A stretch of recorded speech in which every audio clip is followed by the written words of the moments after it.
પરમાનંદ પથ. આ ચેનલમાં જે લોકોને અધ્યાત્મમાં રુચિ છે, જે લોકો પોતાના જીવનમાં કંઈક કરવા માગે છે, જે પોતાના જીવનને જાણવા માગે છે, તમે જુઓ આ જીવનને બારીકીથી જુઓ તો ખબર પડશે કે આ જે જીવન છે એમાં એવી ઘણી બધી વસ્તુઓ હોય છે કે જેને લઈને આપણે બહુ ચિંતિત રહેતા હોઈએ છીએ. એવા નિર્ણયો ઘણીવાર લેવાના હોય ત્યારે આપણે મનમાં ને મનમાં ગૂંચવાયા કરતા હોઈએ છીએ. ક્યારેક ક્યારેક આપણને જીવન વિશે પ્રશ્ન ઉત્પન્ન થયા કરતો હોય છે.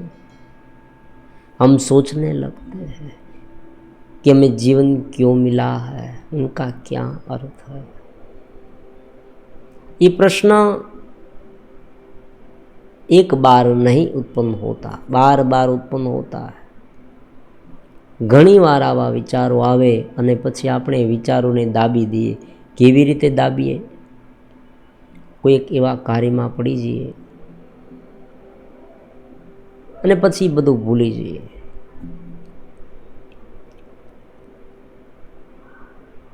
એને જાણવા માટે આપણી પાસે અનેક પ્રકારના શાસ્ત્રો પણ ઉપલબ્ધ છે. જુઓ, ઘણા લોકો આપણને એમ કહેશે, અને મેં ઘણા લોકોને એવું કહેતા સાંભળ્યા છે કે શાસ્ત્ર છે તો એને વાંચીએ તો વાંચો, બહુ જ સારું કહેવાય. જુઓ, પહેલાંના જમાનામાં શાસ્ત્ર જે હતા એને પ્રાપ્ત કરવાની વિધિ બહુ મુશ્કેલ હતી. કારણ કે આપણે જોઈએ છીએ કે પ્રિન્ટ કરેલી બુક પહેલાં મળતી. હવે કેટલાક એવા શાસ્ત્રો હોય કે જેની બુક્સ ઉપલબ્ધ ના હોય, ઉપલબ્ધ હોય ખરી પણ દૂર દેશમાં હોય, એટલે કે આપણી પાસે ના હોય અને આપણે ત્યાં જવું પડે. તો એ બધા શાસ્ત્ર જે છે એને પહેલાં પ્રાપ્ત કરવાની જે વિધિ હતી એ બહુ જ મુશ્કેલ હતી. આજે બધું સહજ રીતે આપણી સામે આવીને ઊભું છે. ઇન્ટરનેટના જમાનામાં તમે જુઓ, ગૂગલમાં કોઈ પણ પ્રકારની માહિતી સર્ચ કરવી બહુ જ સહેલી છે અને એમાં કોઈ બહુ એટલો ખર્ચ પણ નથી. નોમિનલ ચાર્જમાં અને રેગ્યુલર આપણા જીવનમાં જે ખર્ચ જે કરતા હોઈએ છીએ ડેટા કાર્ડનો, એટલો જ ખર્ચ હોય છે. પણ આ બધા બુક્સ જે છે આપણી સામે, એને આપણે કેવી રીતે સમજીએ એ આપણા માટે મોટો પ્રશ્ન હોય છે. कारण कि ग्रंथ जो होते हैं वो उस समय लिखे गए हैं. और हाँ, एक बात है, उनका जो प्रिंसिपल है ना वो आज भी जैसा है वैसा ही है. उनमें कोई बदलाव नहीं है. उनका मतलब ये नहीं कि पहले के ज़माने में जो उनका मेन फंडामेंटल था वो आज बदल गया. पहले परमात्मा सत्चित आनंद थे, आज भी है और भावी में भी रहेंगे. તો આમાં એવું નથી કે બદલાઈ ગયું બધું, પણ એની જે આખી શબ્દોની રમત હોય છે, શબ્દની જે પ્રસ્તુત જે રીતે કરવામાં આવેલા હોય એ આપણને ના સમજાય. તો એના માટે ઘણા બધા પ્રયાસો કરવામાં આવે છે અને ઘણા બધા પુસ્તકો છે, વિડીયો છે, એ બધું છે. એમાંથી આપણી આ એક ચેનલ છે. આ પણ એક નમ્ર પ્રયાસ માત્ર છે. અને દરેક વ્યક્તિ, જુઓ, કોઈ પણ વ્યક્તિ આવું કોઈ કાર્ય કરતું હોય, દિવ્ય કાર્ય કરતું હોય, શાસ્ત્રને થોડા બહુ સમજાવતું, એનો સત્સંગ કરતા હોઈએ આપણે, અને શાસ્ત્ર અનુસાર જે ધ્યાનની અલગ અલગ પદ્ધતિઓ છે, જે વિજ્ઞાન ભૈરવ તંત્રમાં આપવામાં આવી છે, ભૈરવી સ્થિતિ કેવી રીતે પ્રાપ્ત કરવી એની સમજ આપવામાં આવી છે, એ બધા ગહન ગ્રંથ જે છે એને એમાંથી થોડું ઘણું, જુઓ, પૂરેપૂરું ઉતારવું તો બહુ જ મુશ્કેલ હોય છે. અને આજના જીવનમાં એવું ઘણું બધું આપણી સામે આવીને ઊભું છે એટલા એવા ઘણા બધા પ્રશ્નો હોય છે, કોઈને ફેમિલીના પ્રશ્ન એટલા બધા હોય, કોઈને પોતાના વર્તમાન જીવનના જ પ્રશ્ન એટલા બધા હોય કે એમાંથી એને સમય કાઢવો અઘરો પડે. ઘણા લોકો કહે છે કે ભાઈ ઘણું છે પણ સમય નથી, ઘણું છે પણ સમય અમારી પાસે નથી. અમે ઘણું બધું કરવા માગીએ છીએ, તમે એમ કહો તમારી ચેનલમાં કે ભાઈ ધ્યાન કરો, ધ્યાન માટે સમય કાઢો, પ્રાણાયામ માટે સમય કાઢો, પ્રાર્થના કરો, ભગવાનની ભક્તિ કરો, પણ એના માટેનો સમય જોઈએ ને. અમારી પાસે સમય જ નથી. તો જુઓ, એક વસ્તુ મહત્ત્વની છે કે જો તમને ઇન્ટરેસ્ટ હોય, જો તમને રસ હોય, જો તમને એમ હોય કે આ મારા માટે છે. વાસ્તવમાં શું હોય છે, આપણે શાંતિથી વાત કરવાની છે. જો થોડો સમય નીકાળવો પડશે, એ વાત તો છે જ. શાંતિથી સાંભળશો તો બહુ મજા આવશે અને એક સત્સંગ થઈ જશે. થોડો સમય તો કાઢવો પડે.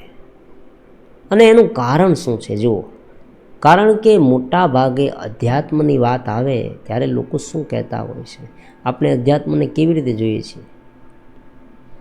અધ્યાત્મને આપણે એવી રીતે જોતા હોઈએ છીએ કે આ એક માત્ર નિવૃત્તિનો માર્ગ છે. એટલે કે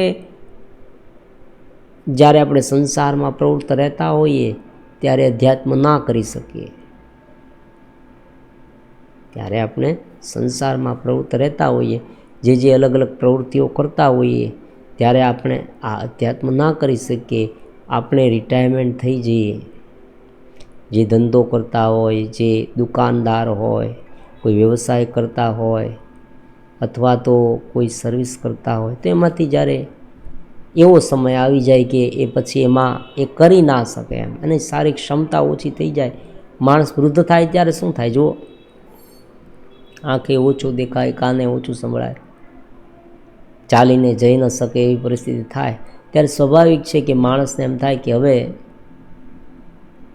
આ જગત તો નકામું થઈ ગયું, હવે આ આપણે કરી શકીએ ને આ બધી પ્રવૃત્તિઓ, તો આપણે અધ્યાત્મ કરીએ. વાત એવી હોતી નથી.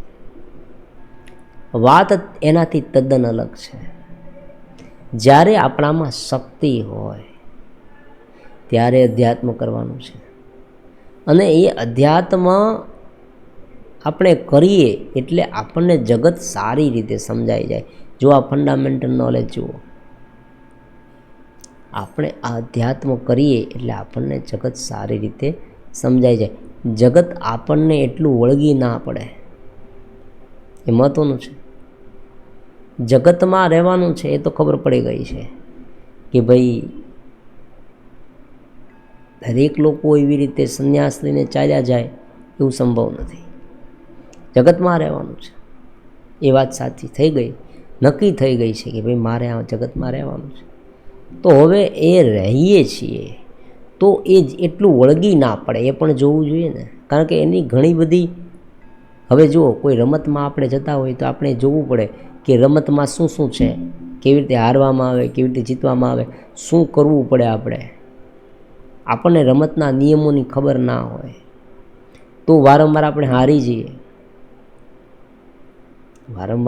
હારી જઈએ, અને આપણી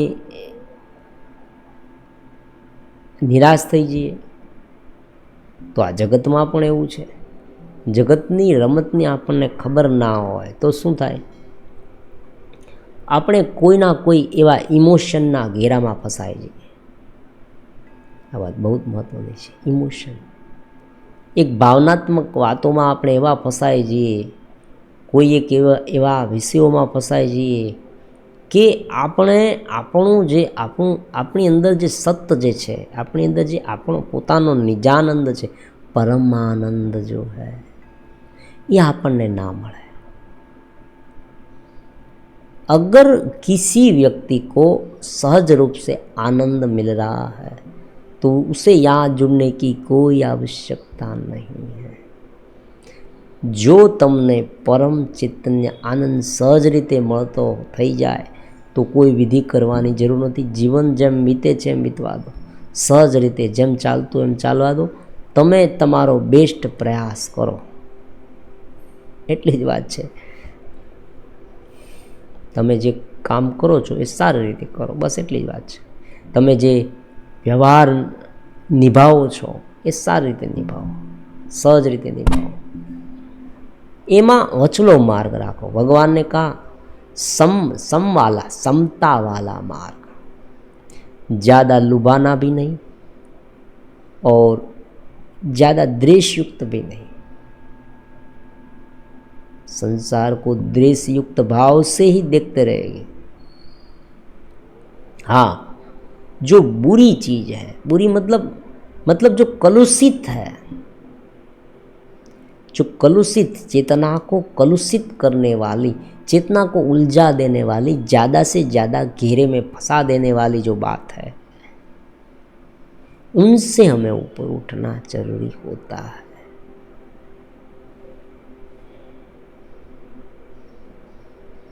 तो आ परमानंद पथમાં આપણે ચેતનાના સ્તરને ઉપર ઉઠાવવાનું છે. આપણને જે સતત આપણો પોતાનો અનુભવ થાય છે અને જે પરમાત્મા સર્વ જગ્યાએ છે તો એનો અનુભવ થતો થઈ જાય, આપણને શક્તિ ભગવાનમાંથી મળતી થઈ જાય, તો આ જગત આપણને સામાન્ય લાગવા માંડે. એટલી જ અહીં વાત છે. એ આપણો ધ્યેય છે કે આપણા સ્વરૂપની અનુભૂતિ, પરમાત્માની અનુભૂતિ, પરમાનંદની અનુભૂતિ. ભગવાન આનંદ રૂપ છે, સતચિત્ત આનંદ હૈ. તો આનંદ આપણું સ્વરૂપ છે, તો આપણને આનંદ મળવો જોઈએ. આપણું આનંદ આપણું સ્વરૂપ હોય તો આપણને આનંદ કેમ નથી મળતો? નિરંતર આનંદ મળવો જોઈએ. આપણે હતાશ કેમ થઈ જઈએ છીએ, નિરાશ કેમ થઈ જઈએ છીએ, ચિંતામાં કેમ ડૂબી જઈએ છીએ, ડિપ્રેશનમાં કેમ આવી જઈએ છીએ, આપણે ક્યાં મૂંઝાઈ જઈએ છીએ? જો આ આપણી જ વાત છે. જગત તો પછી છે, પહેલાં આપણે છીએ, કારણ કે આપણાથી જગત છે. આપણને એવો અનુભવ થાય, આપણામાં ફેરફાર કરીએ, આપણામાં સુધાર કરીએ તો આપણને જગત આનંદરૂપ દેખાઈ દેશે. અને આપણામાં ફેરફાર થાય પછી આપણે જગતમાં શું જરૂરી છે કરી શકીએ, એ વાત પણ છે.